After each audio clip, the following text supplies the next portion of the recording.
Imagine this. You're a teacher. You just cracked your funniest joke of the day. Earlier generations would laugh, maybe clap, or at least smile. But Gen Z, they just stare at you. Like this. This is the famous Gen Z stare. For some, it looks rude. For others, it's hilarious. But here's the twist. Psychologists believe this simple stare reveals a major shift in how an entire generation thinks, feels, and interacts. So let's decode. Why do Gen Z stare like this? And what does psychology tell us about it? The Gen Z stare is basically a blank, deadpan look, given in moments where older generations expect some reaction. A teacher cracks a joke. Silence. A boss gives a motivational speech. Silence. Parents share a funny story. Silence. To many, it feels like disengagement. But for Gen Z, this isn't laziness or disrespect. It's communication. A way of saying, I'm here, I heard you, but I'm not going to fake my emotions for your comfort.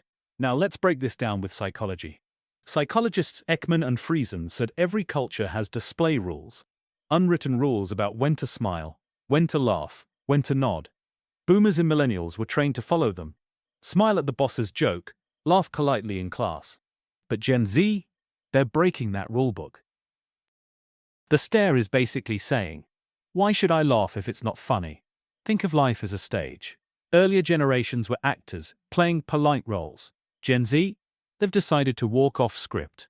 Sociologist Ali Hochschild called this emotional labor. The effort of showing emotions you don't feel.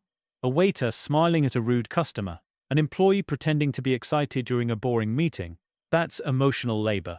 Gen Z, growing up with open conversations about mental health, reject this. So instead of faking it, they just stare.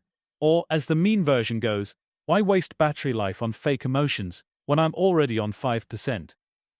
Carl Rogers, the humanistic psychologist, said the healthiest people are those whose inner feelings match their outward expressions.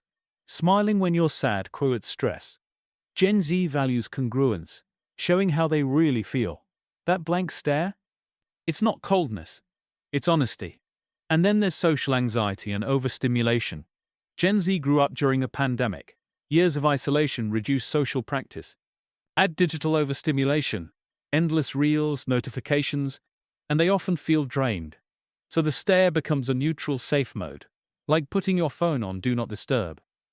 Sociologist Karl Mannheim argued that every generation develops a unique mindset from history. For Gen Z, it's shaped by internet culture, climate anxiety, economic stress, and COVID lockdowns. Their identity values realness, boundaries, and conserving energy. The stare isn't just a look, it's their generational language. Now the big question, is this stare good or bad? On the bad side, teachers may feel disrespected. Bosses may misinterpret it as laziness, and parents may see it as emotional distance. Too much detachment can harm genuine connection.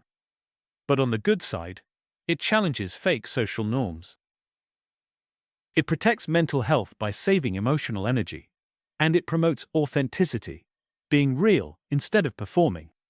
It might even push workplaces and schools to value substance over appearances.